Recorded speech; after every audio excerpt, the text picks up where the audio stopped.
I'm a Tier 2 Canada Research Chair in the Medical Anthropology of Primary Care. It gets primarily actually at the methodological orientation of my work, but also topical in the sense that all my research is related to primary care in some capacity.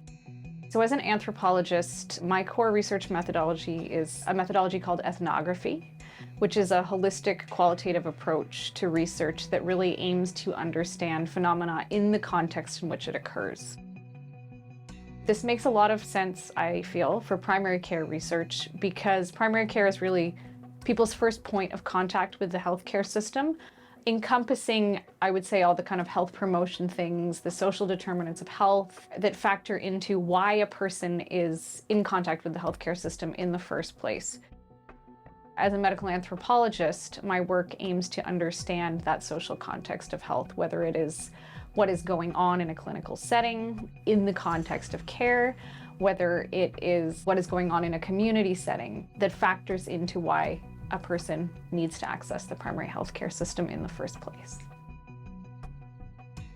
There are increasingly domains of healthcare practice that are quite complex and where cure is no longer a feasible goal, at least not at this point in time. So I work in several of those areas, a good example of which is chronic pain.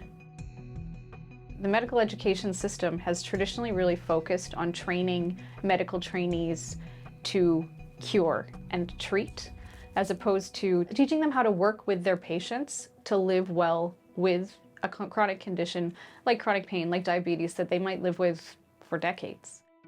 Some of the ethnographic work I do is looking at what is going on in healthcare settings when it comes to treating those kinds of patients, trying to understand something that is called the hidden curriculum of what healthcare providers have learned implicitly throughout their medical training that may not be an explicit part of the curriculum, but they've nevertheless somehow internalized, and that might inadvertently be harming patients or at least not helping them.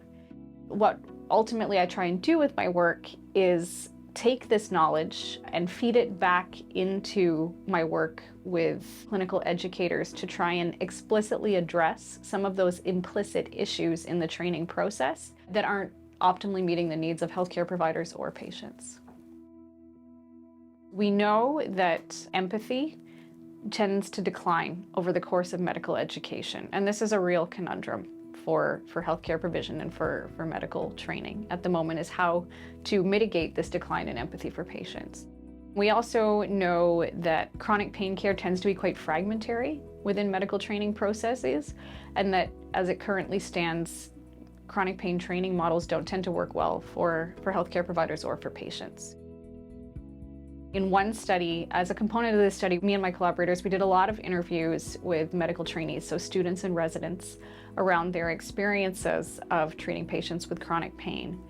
And one of the things that we found was that they felt they had been really sheltered from these patients by their preceptors, by their teachers, that they had been told things like, I'll take care of this one, these are really difficult patients to treat. And although this may not have been the goal of their medical educators, what these trainees had internalized was the idea that first of all, these patients are difficult, and second of all, they lack educational value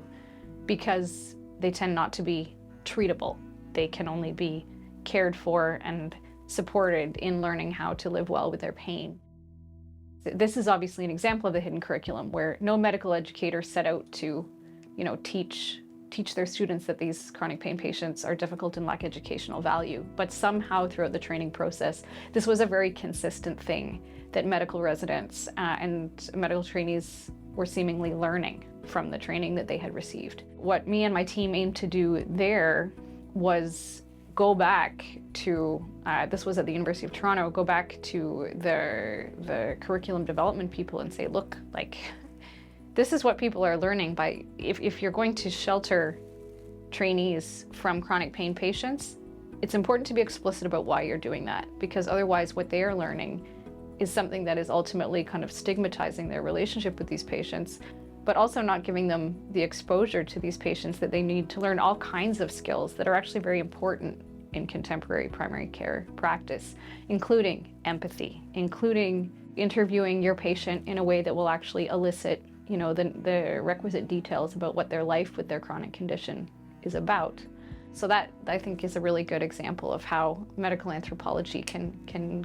and is contributing to the kinds of work that FMER is committed to.